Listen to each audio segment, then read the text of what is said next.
Chapter 7. The Chapel. In this same New Bedford there stands a whaleman's chapel, and few are the moody fishermen, shortly bound for the Indian Ocean or Pacific, who fail to make a Sunday visit to the spot. I am sure that I did not. Returning from my first morning stroll, I again sallied out upon the special errand. The sky had changed from clear, sunny cold to driving sleet and mist. Wrapping myself in my shaggy jacket of the cloth called bearskin, I fought my way against the stubborn storm. Entering, I found a small scattered congregation of sailors, and sailors' wives and widows. A muffled silence reigned, only broken at times by the shrieks of the storm. Each silent worshipper seemed purposely sitting apart from the other, as if each silent grief were insular and incommunicable. The chaplain had not yet arrived, and there these silent islands of men and women sat steadfastly eyeing several marble tablets, with black borders, massoned into the wall on either side the pulpit.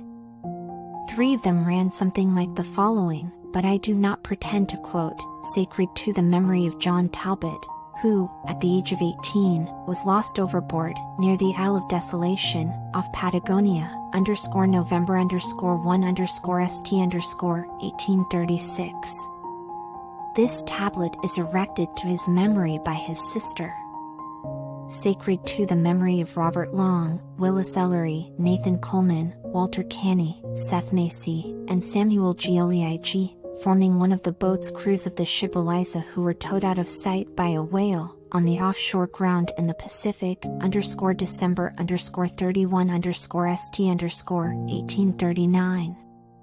This marble is here placed by their surviving shipmates.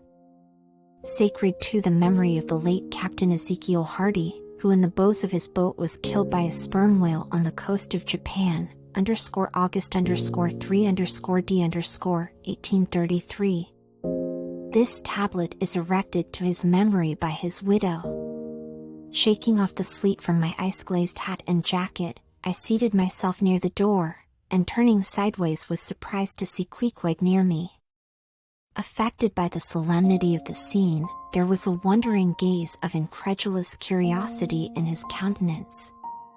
This savage was the only person present who seemed to notice my entrance, because he was the only one who could not read, and, therefore, was not reading those frigid inscriptions on the wall.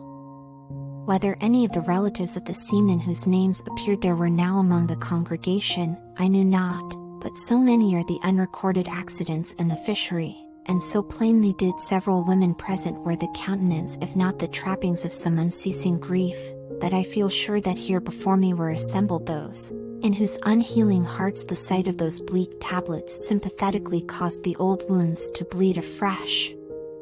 Oh! Ye whose dead lie buried beneath the green grass, who standing among flowers can say, here lies my beloved, ye know not the desolation that broods in bosoms like these. What bitter blanks in those black-bordered marbles which cover no ashes! What despair in those immovable inscriptions! What deadly voids and unbidden infidelities in the lines that seem to gnaw upon all faith, and refuse resurrections to the beings who have placelessly perished without a grave!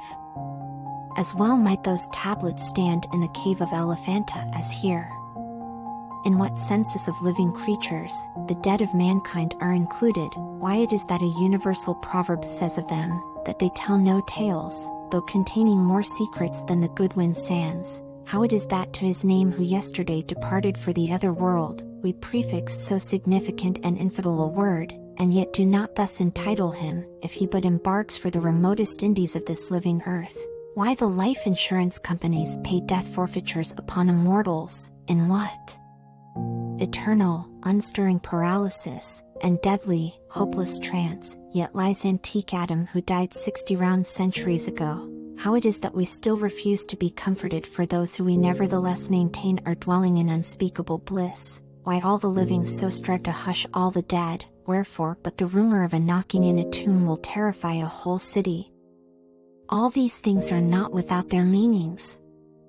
But faith, like a jackal, feeds among the tombs, and even from these dead doubts she gathers her most vital hope. It needs scarcely to be told with what feelings, on the eve of a Nantucket voyage, I regarded those marble tablets, and by the murky light of that darkened, doleful day read the fate of the whalemen who had gone before me. Yes, Ishmael, the same fate may be thine. But somehow I grew merry again. Delightful inducements to embark, fine chance for promotion, it seems, a stove boat will make me an immortal by brevet. Yes, there is death in this business of whaling, a speechlessly quick chaotic bundling of a man into eternity. But what then? Methinks we have hugely mistaken this matter of life and death. Methinks that what they call my shadow here on earth is my true substance. Methinks that in looking at things spiritual, we are too much like oysters observing the sun through the water, and thinking that thick water the thinnest of air. Methinks my body is but the lees of my better being. In fact, take my body who will, take it I say, it is not me. And therefore 3 cheers for Nantucket, and come a stove boat and stove body when they will, for stave my soul, Jove himself cannot.